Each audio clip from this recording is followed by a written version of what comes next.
Hello everyone, आप सब कैसे हैं। मैं उम्मीद करता हूं कि बहुत अच्छे होंगे और अपनी पढ़ाई को बहुत अच्छे से कर रहे होंगे। मैं आकाश कुमार बढ़ाना आईसीटी वर्चुअल क्लासरूम में आपका बहुत बहुत स्वागत करता हूं मेरे प्यारे बच्चों। जैसा आपको पता है मेरे प्यारे बच्चों, बेसिकली हमारी आपका जो है मेरे प्यारे बच्चों 12th क्लास है और 12th क्लास में हम लोग जो है आपका पॉलिटिकल साइंस देख रहे हैं। लेसन नंबर 6 चल रहा है, अंतर्राष्ट्रीय संगठन की हम लोग थोड़ा सा बात कर रहे हैं। इनको थोड़ा सा वो आपका देख लीजिए, ठीक। और हमें अंतर्राष्ट्रीय संगठन क्यों चाहिए, क्यों उसकी जरूरत है, क्यों हमें महसूस किया गया, इन सारी चीजों पर हम लोगों ने गौर करके एक एक करके हमने इन सब पर आपका बात की, ठीक। संयुक्त राष्ट्र संघ की संरचना और प्रमुख जो अंग हैं उन पर हम लोगों ने आज हम लोग इसको पढ़ेंगे। तो सबसे पहले संयुक्त राष्ट्र संघ और जो संघ है और संघ की संरचना का और संरचना के साथ जो इसके प्रमुख अंग हैं उसको देखेंगे। आइए, सहायक निकाय। तो सबसे पहले सहायक निकाय में सैन्य समिति है, एक अंतर्राष्ट्रीय, एक क्या है, अंतर्राष्ट्रीय अपराध समिति। तो सबसे पहले सैन्य समिति, अंतर्राष्ट्रीय अपराध न्यायाधिकरण जिसको हम यूगोस्लाविया के पाप का रवांडा में है, और शांति समर्थक अभियान और मिशन। तो ये इसकी क्या है, हेल्पिंग बॉडीज है। दूसरा है संबद्ध संगठन, आणविक ऊर्जा AIFE का आम सभा है और सुरक्षा परिषद के उत्तरदायी है। ये आपको दिखाई देगा कार्यक्रम। और इसके बाद क्या है, उसके बाद क्या कार्यक्रम कोष, व्यापार और विकास सम्मेलन, UNCTAD पर्यावरण कार्यक्रम। तो क्या है, व्यापार विकास सम्मेलन UNDEP, ठीक, कार्यक्रम है। और इसके बाद एक बाल कोष भी है। तो एक क्या है, बाल कोष। UNFICS जनसंख्या कोष है, शरणार्थी है, और ये सारे संख्यक जो मामले हैं ये भी इसके अंतर्गत ही इंक्लूडेड है। आप इनको देख सकते।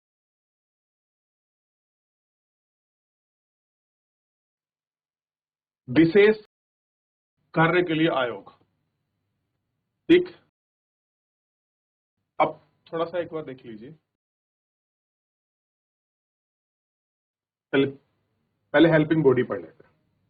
विशेष कार्य के लिए आयोग, मानवाधिकार आयोग, मादक पदार्थ टिकाऊ विकास और महिलाओं की स्थिति के लिए UN में बड़ा काम करता है, ठीक।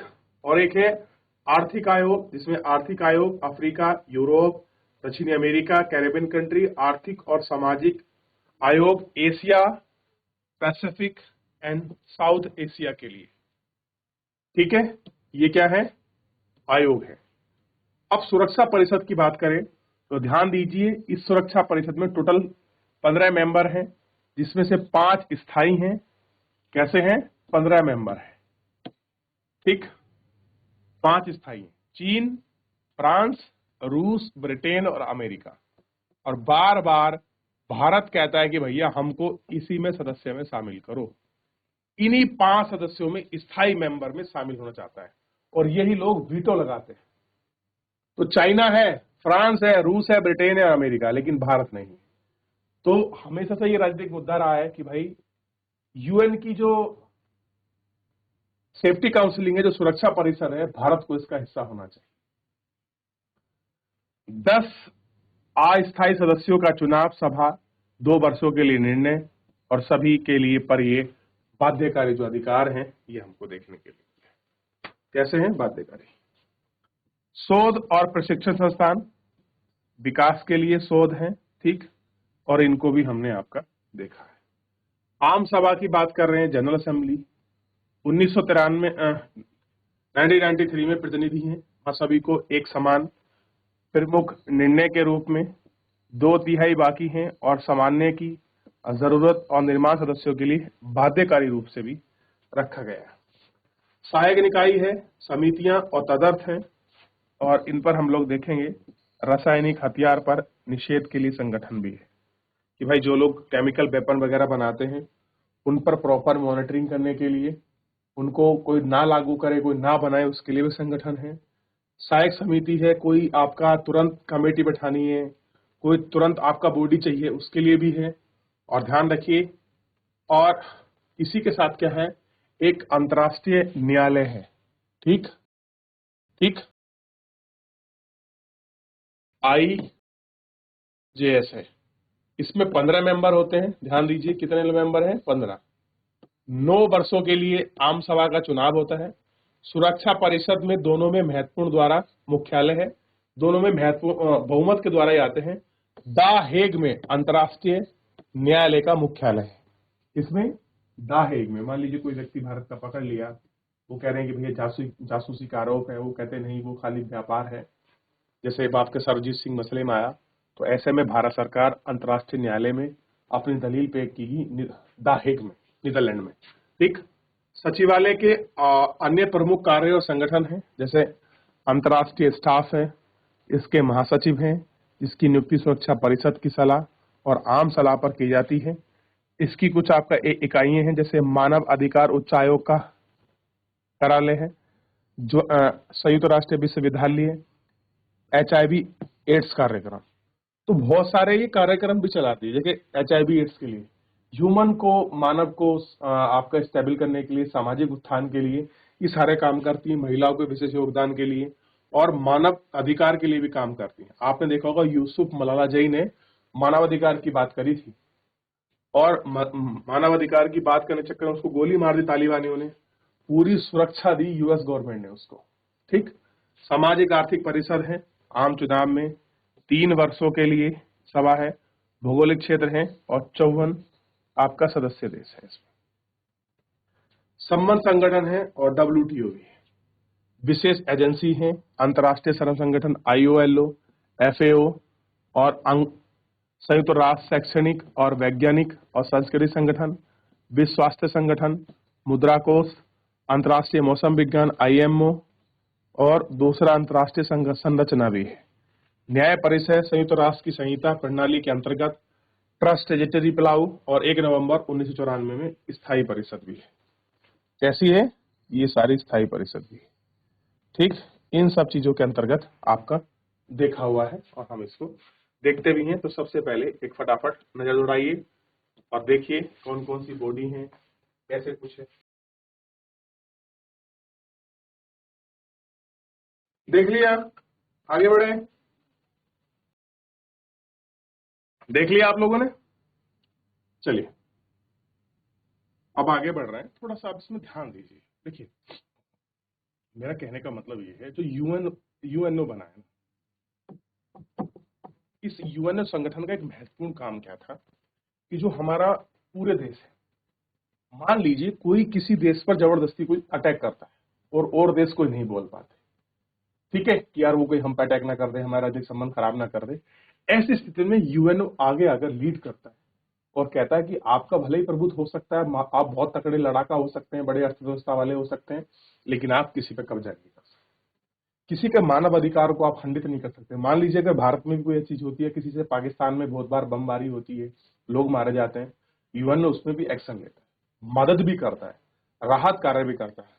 अब जैसे अफगानिस्तान में तालिबान थे, तब तक वहां रहे जब तक उन्होंने महसूस न किया कि जब तक वहां सेफ ना। तो हर तरीके से काम करता है, मानव और समाज उत्थान, सामाजिक के लिए, महिलाओं के लिए काम करता है। लीग ऑफ नेशन उत्तराधिकारी के रूप में संयुक्त राष्ट्र संघ की स्थापना हुई दूसरे विश्व युद्ध की समाप्ति के तुरंत बाद ही, सन 1945 में इसकी स्थापना की गई। 51 देशों द्वारा संयुक्त राष्ट्र संघ ने घोषणा पत्र पर हस्ताक्षर किए, संगठन की स्थापना हो गई और 2 विश्व युद्ध के बीच ऑफ लीग ऑफ नेशन जो नहीं कर पाया और उसने जो करने की कोशिश की, संयुक्त राष्ट्र संघ ने की। संयुक्त राष्ट्र संघ का उद्देश्य है अंतर्राष्ट्रीय झगड़ों को रोकना और राष्ट्रों के बीच सहयोग और उसकी राह दिखाना। तो मेन क्या है, झगड़ों को रोकना, आपस में सहयोग और समन्वय की बात करना। इसकी स्थापना के पीछे यह आशा काम करती है कि संगठन की विभिन्न देशों के बीच ऐसे झगड़े को रोके या रोकने का काम करे जो युद्ध के रूप में ले सकते हैं। अगर युद्ध छिड़ जा रहा है तो शत्रुता के दायरे में सीमित करने का काम करेगा। इसके अलावा चूंकि झगड़े अक्सर सामाजिक, आर्थिक और विकास के अभाव में खड़े होते हैं, इसलिए संयुक्त राष्ट्र संघ का एक मंशा पूरे विश्व में सामाजिक आर्थिक विकास की संभावनाओं को बढ़ाने के लिए और एक साथ लाने के लिए। कैसे है, सबको एक साथ बढ़ाएं, एक साथ लाएं, ऐसा लाने का प्रयास है। ठीक, 2011 तक संयुक्त राष्ट्र संघ ने सदस्य देशों के लिए 1993 कैसे 1993 में की थी। इसमें लगभग सभी स्वतंत्र देश शामिल हैं। संयुक्त राष्ट्र संघ की आम सभा में हर एक सदस्य को एक वोट हासिल है। इसकी सुरक्षा परिषद में 5 स्थायी सदस्य हैं। इसका नाम अमेरिका, रूस, ब्रिटेन, फ्रांस, चीन दूसरे विश्व युद्ध के तुरंत बाद ही समय में सबसे ज्यादा ताकतवर थे और महायुद्धों के विजेता, इसलिए यहाँ स्थायी सदस्य के रूप में चुना गया। कैसे देखा हमने एक इनको, आपका परमानेंट सॉल्यूशन के रूप में ये हमको भी दिखाई दी। कैसा है ये परमानेंट रूप है, ठीक है, उस सॉल्यूशन बेस पर हम लोग इनको देखते हैं। क्लियर है। संयुक्त राष्ट्र संघ का सबसे अधिक दिखने वाला सार्वजनिक चेहरा और उसका प्रधान प्रतिनिधित्व महासचिव होता है। जो प्रधान चेहरा होता है, जो सबको होल बॉडी को नियंत्रित करता है, हम उसको क्या बोलते हैं, महासचिव। वर्तमान में महासचिव एंटोनियो गुटेरस हैं, जो संयुक्त महासंघ के 9वें महासचिव हैं। महासचिव 1 जनवरी 2017 को पद संभाला है। 1995 से लेकर 2000 तक पुर्तगाल के प्रधानमंत्री और 2005 से 15 तक United kingdom nation high commission के 4 रीजनल भी रहे हैं। तो ऐसी बात नहीं, काफी एक्सपीरियंस बंदे हैं और लिटरली बहुत अच्छे बंदे हैं। क्लियर है। कभी ये जब भी पक्ष रखते हैं बिल्कुल न्यायपूर्ण और निपक्ष पक्ष की अपनी बात करते हैं। ठीक। और संयुक्त राष्ट्र संघ की कई शाखा एजेंसी सदस्य देशों के बीच युद्ध, शांति और गैर युद्ध की आम चीजें हैं। सुरक्षा परिषद भी है और सामाजिक आर्थिक मुद्दे निपटाने के लिए कई एजेंसियां हैं, जिनमें विश्व युद्ध का संगठन WTO, ठीक, विकास कार्यक्रम, संयुक्त राष्ट्र संघ का मानवाधिकार, United nation human rights, UNHRA, संयुक्त राष्ट्र संघ शरणार्थी, United nation high commission for regionals, संयुक्त राष्ट्र संघ का कोष, ठीक, और अंगटाड और संयुक्त राष्ट्र महासंघ, सामाजिक सांस्कृतिक संगठन, United Education Social and Culture Organization, ठीक, यूनेस्को भी शामिल है। तो इसमें क्या है, यूनेस्को जो आप देखते हैं, जो हम लोग कुछ विश्व विरासत के शहर हैं तो हम वहां पर कंजर्व करते हैं, वो किसके तहत करते हैं, यूनेस्को के साथ। क्लियर है। जयपुर को रखा गया है, योग को रखा गया है, हमारे यहाँ के आर्ट एंड कल्चर को रखा गया है, रामलीला जो रामायण रामलीला उसको रखा गया है। ये सब ऐसे भाग और पार्ट हैं जो इसके कल्चर के रूप में हम लोग इनको देखते हैं। तो इसकी बहुत सारी संयुक्त राष्ट्र संघ की क्या है, एजेंसियां हैं, या कह सकते हैं बहुत सारी आपकी शाखा है।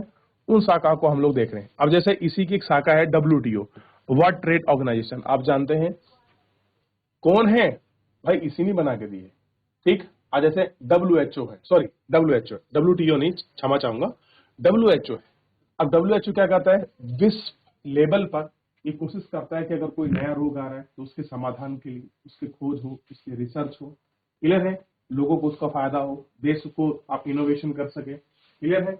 और शांति समझौते की एक आपकी सेना है, यूनाइटेड नेशन डेवलपमेंट प्रोग्राम है, UNDP इसको बनाते हैं, NHRC बनाते हैं। तो इस तरीके के बहुत सारे काम और कार्य जो है ये निरंतर आपका करता रहता है और बहुत सारी चीजों को आप इसमें देख सकते हैं कि ये यहाँ पर इनका देखने के लिए मिलता है। क्लियर है, ध्यान रहेगा।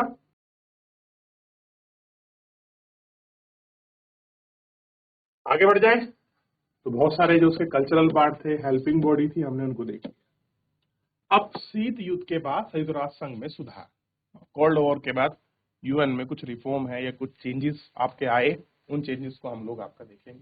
जैसे बदलते परिवेश की जरूरतों को पूरा करने के लिए किसी संगठन में सुधार और विकास लाना लाजमी है।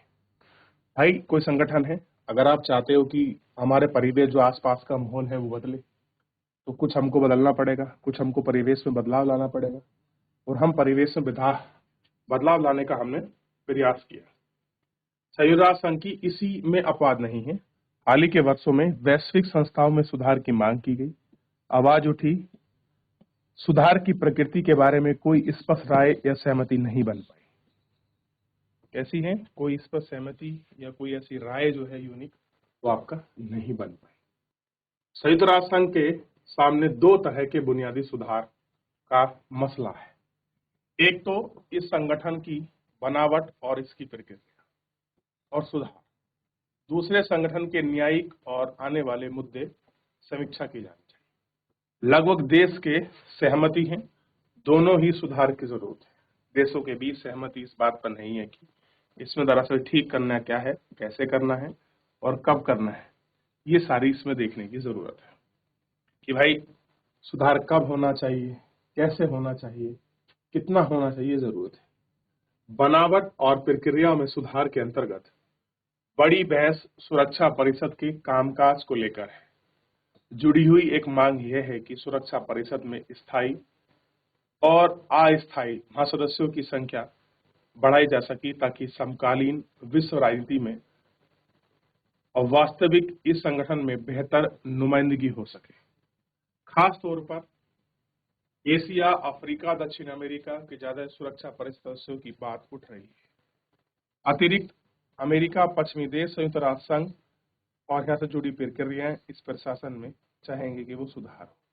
कैसा हो? उन लोगों ने सुधार और रिफॉर्म की बात की कि भाई इसमें कुछ रिफॉर्म होना चाहिए, इसमें कुछ आपका सुधार होना चाहिए, इन सब की बात की।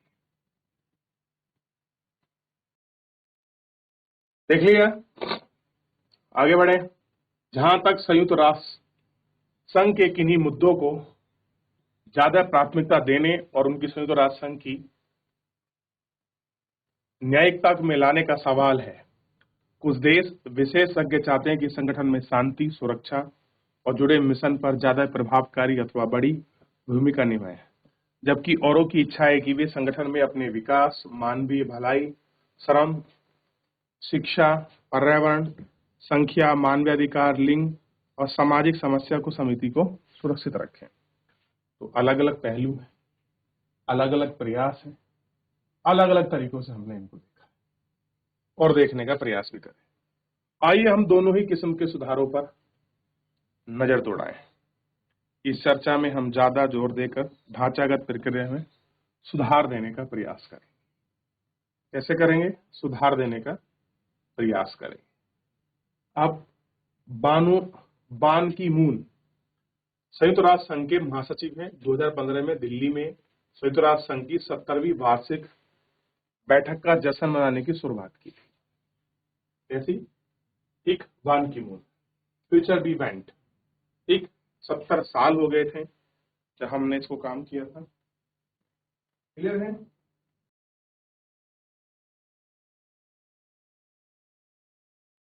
आगे बढ़े, चलिए। संयुक्त राष्ट्र संघ के महासचिव, अब सबसे पहले एक व्यक्ति आए, ट्विंगली।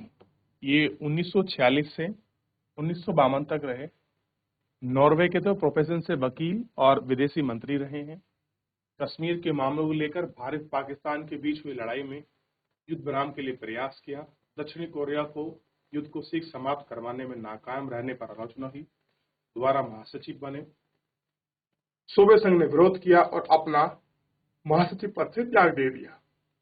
हेक हेमडोरोसॉल्ट अर्थशास्त्री हैं, वकील हैं, स्वेज नहर से जुड़े मुद्दे को सुलझाया और अफ्रीका के औपनिवेशिक के लिए काम किया और कांगो संकट को सुलझाने की दिशा में प्रयास किया। मरणोपरांत इन्हें शांति का नोबेल पुरस्कार भी मिला। कैसे मिला इनको नोबेल पुरस्कार? ठीक है, मरणोपरांत। यू थांगता, ये म्यांमार के थे, शिक्षक थे, राजनयिक थे। क्यूबा में मिसाइल संकट का समाधान और कांगो के संकट को समाप्ति के लिए प्रयास किया। साइप्रस की संयुक्त राष्ट्र संघ में शांति बहाली लाने का प्रयास किया। युद्ध के दौरान अमेरिका की आलोचना की। उताईबियाइड हैं, जेवरिड हैं, इस तरीके से बहुत सारे लोगों ने शासन किया। अब ये थे बान की मून, ठीक, और एंटोनियो गुटेरेस हैं जो पुर्तगाल के हैं, यूनाइटेड नेशन हायर कमीशन के और रीजनल हैं और स्पेशलिस्ट हैं, इंटरनेशनल के अध्यक्ष रहे हैं और अभी राष्ट्र संघ के 9वें महासचिव, कहते हैं 9वें महासचिव हैं। देख लिया, आगे बढ़ जाएं। ये बान की मून है और एक कूटनीतिक विदेश मंत्री रहे हैं। इस पद पर बैठने वाले दूसरे एशियाई हैं जिन्होंने जलवायु परिवर्तन पर विकास डाला, स्वाभाविक विकास के लक्ष्य, सतत विकास को ध्यान दिया, बान की मून का निर्माण के लिए काम किया, युद्ध विनियोजन और परमाणु निष्क्रियण पर भी जोर दिया। ठीक, एंटोनियो मेनेजुरा ने, गुटेरेस्टा ने पुर्तगाल पर, ठीक, इन सब पर इन्होंने जोर दिया और हायरकी में भी इन्होंने काफी कुछ काम किया है। तो काफी बड़ा योगदान इनका है। जैसे केप के अन्ना 2006 तक रहे, संयुक्त राष्ट्र संघ के एड्स और टीबी कार्यक्रम और मलेरिया से लड़ने के लिए वैश्विक कोष पर आए, अमेरिका ने नेतृत्व किया, इराक पर हुए हमले में अवैध करार दिया, 2005 में मानवाधिकार परिषद शांति संस्थापक आयोग की स्थापना की, इन्होंने बनाया, और 2001 में इनको नोबेल पुरस्कार मिला। कोफी ए अंतरे ये व्यक्ति हैं, आपने देखा भी होगा, ठीक है, कोफी ए अंतरे ये व्यक्ति थे। क्लियर है? ध्यान रहेगा आपको कि कोफी अंतरे कौन थे, किस प्रकार उन्होंने काम किया, और इस प्रकार हमने इन सारी चीजों को देखा। बस चलिए, तो फिलहाल आज के इस लेक्चर में इतना ही, मिलेंगे, बात करेंगे नेक्स्ट लेक्चर में। तब तक अपना ध्यान रखिए, स्वस्थ रहिए, अपनी पढ़ाई को अच्छे से करते रहिए। मुझसे जुड़ने के लिए आपका